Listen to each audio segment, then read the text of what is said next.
नमस्कार। समय संवाद में आपका स्वागत है। मैं हूँ सर्वेश कुमार सिंह।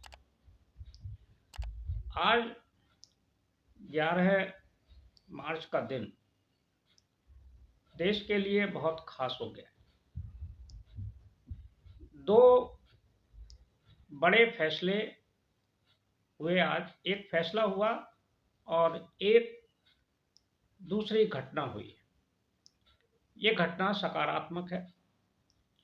फैसला ये हुआ है कि सिटीजन अमेंडमेंट एक्ट CAA यानी कि नागरिकता संशोधन कानून को आज नोटिफाई कर दिया गया है। CAA 2019 के नियम आज CAA नागरिकता संशोधन कानून 2024 के रूप में नोटिफाई हो गए हैं, यानी अधिसूचित हो गए। आज गृह मंत्रालय ने नागरिकता संशोधन कानून के नियम अधिसूचित कर दिए हैं, यानी लागू करने का निर्णय ले लिया है। इसकी अधिसूचना जारी हो गई है। आज रात 12 बजे के बाद, यानी कि कल 12 तारीख से 12 मार्च से ये नियम लागू हो जाएंगे। ये बहुत ही चिरप्रतीक्षित फैसला था। पिछले 2 महीने पहले गृह मंत्री अमित शाह ने इसकी घोषणा भी कर दी थी कि देश में CAA लागू होगा, कोई ताकत इसको रोक नहीं सकती है, हम इसे लागू करेंगे। भारतीय जनता पार्टी ने 2019 के चुनाव में अपने घोषणा पत्र में भी ये प्रतिबद्धता जताई थी कि सरकार देश में नागरिकता संशोधन कानून लागू करेगी, और इस प्रतिबद्धता को आज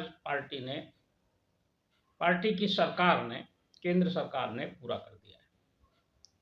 ये नियम अब लागू हो जाएंगे। इन नियमों के अंतर्गत भारत के पड़ोसी देश पाकिस्तान, बांग्लादेश और अफगानिस्तान में रह रहे हिंदू, सिख, बौद्ध, जैन, पारसी और ईसाई समुदाय के जो लोग हैं और धार्मिक उपेक्षा या धार्मिक भेदभाव का, धार्मिक उत्पीड़न का उनको सामना करना पड़ रहा है, ऐसे लोग यदि भारत में शरण लेना चाहें, नागरिकता लेना चाहें, तो उनको अब नागरिकता दी जा सकती है।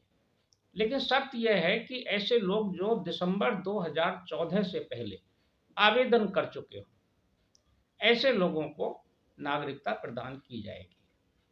यानी कि भारत ने एक उदार दृष्टिकोण अपनाते हुए और धार्मिक आधार पर भेदभाव और उत्पीड़न झेल रहे समुदायों को संरक्षण प्रदान करने का निर्णय लिया है।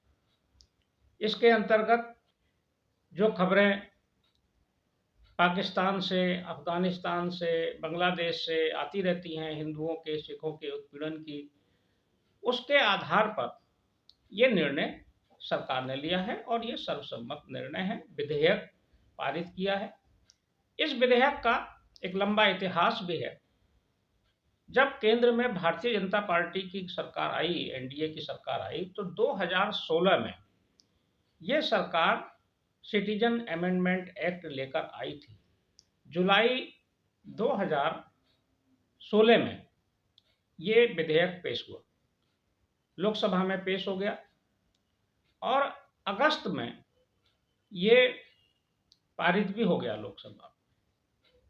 लेकिन ये विधेयक जुलाई में पेश हुआ, जुलाई 2016 में, और अगस्त 2016 में ये संयुक्त संसदीय समिति को सौंप दिया गया। समिति की रिपोर्ट जनवरी 2019 में आई, लेकिन उसके बाद चुनाव हो गए, राज्यसभा में ये पारित नहीं हो पाया, लोकसभा में ये पारित हो गया था। लेकिन चूंकि राज्यसभा में पारित नहीं हुआ और उसके बाद चुनाव हो गए, तो चुनाव के बाद ये विधेयक कालबाह्य हो गया, ये अस्तित्व इसका समाप्त हो गया। इसके बाद इस विधेयक को 2019 में जब नई सरकार बनकर आई तो फिर से पेश किया गया और इसे सरकार ने पारित कर दिया।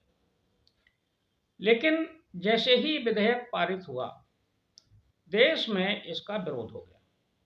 विरोध हुआ मुस्लिम समुदाय के एक वर्ग की तरफ से। इसमें कुछ स्वयंसेवी संगठन थे और कुछ ऐसे लोग थे जिन्होंने खास तौर से मुस्लिम समुदाय को भड़काया कि ये आपकी नागरिकता के लिए खतरा है और मुसलमानों की इसमें उपेक्षा हुई है, जबकि इससे भारत के मुसलमानों का कोई लेना देना नहीं है।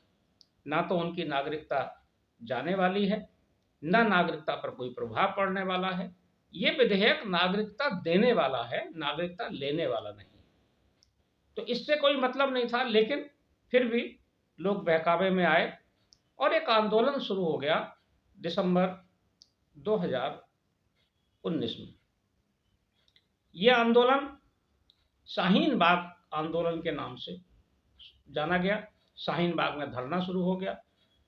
धरना शुरू हुआ मुस्लिम महिलाओं की तरफ से। महिलाओं की आड़ में आंदोलन को आगे बढ़ाया गया। महिलाओं के साथ दूसरे लोग भी आने लगे, पुरुष भी बैठने लगे, बच्चे भी बैठने लगे और सरकार विरोधी एक माहौल बनाने की कोशिश हुई। इसके साथ ही शहर में, दिल्ली के अलावा अन्य शहरों में, लखनऊ में भी, दूसरे शहरों में भी शाहीन बाग की तर्ज पर आंदोलन हुए और विरोध प्रदर्शन भी हुए। यहाँ तक कि कुछ जगह छिटपुट हिंसाएं भी हुई प्रदर्शन के दौरान।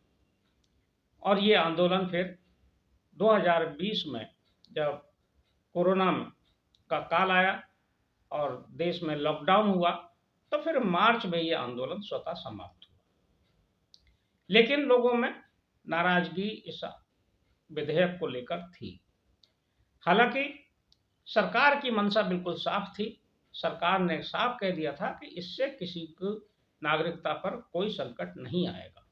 लेकिन एक वर्ग था जो नरेंद्र मोदी को नीचा दिखाने के लिए, नरेंद्र मोदी की हर बात का विरोध करने के लिए, भाजपा का विरोध करने के लिए, और कोई भी अच्छा काम अगर हो, ऐसा काम हो जिससे आम नागरिकों को सुविधा मिल रही हो, उसमें कुछ ना कुछ कमी ढूंढकर विरोध करना, ऐसे तत्वों ने इस आंदोलन को भड़का दिया था।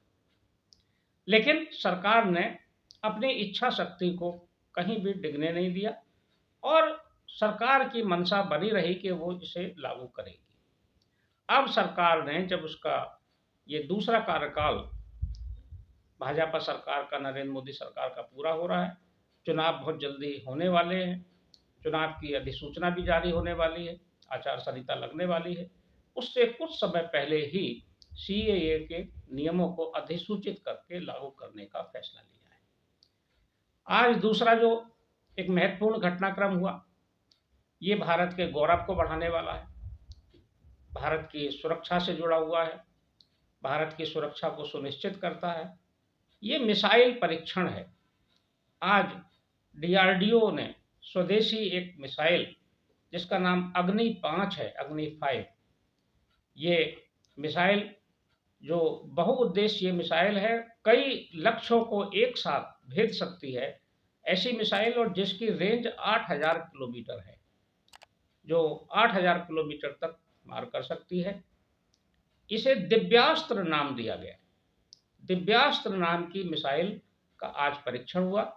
प्रधानमंत्री नरेंद्र मोदी ने ट्वीट करके इसकी जानकारी दी और वैज्ञानिकों को बधाई दी। खास बात यह है कि इस मिसाइल की संरचना करने वाले जो वैज्ञानिक हैं, उसकी प्रमुख एक महिला है। ये सबसे खास बात है। ये दूसरा जो घटनाक्रम है, ये बहुत महत्वपूर्ण है देश के लिए और गौरवान्वित करने वाला है।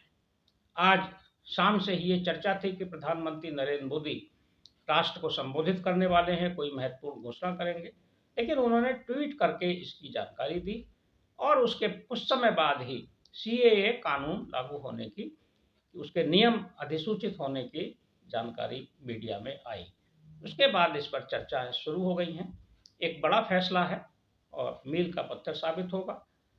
तमाम ऐसे लोगों को जो सदियों से, जो बहुत लंबे समय से अन्याय झेलते रहे हैं, अफगानिस्तान में तो बहुत लंबे समय से अन्याय हो रहा है हिंदुओं पर, सिखों पर, पाकिस्तान में विभाजन के बाद से बहुत ज़्यादा अत्याचार हुए हैं, लेकिन कोई रास्ता नहीं था उनके पास। भारत ने उन्हें एक संबल प्रदान करने का, सहारा देने का निर्णय लिया है। इस निर्णय का स्वागत होना चाहिए। समय संवाद में आज बस इतना ही। कल फिर मिलेंगे किसी एक खास विषय के साथ। तब तक के लिए मैं सर्वेश कुमार सिंह आपसे विदा लेता हूँ।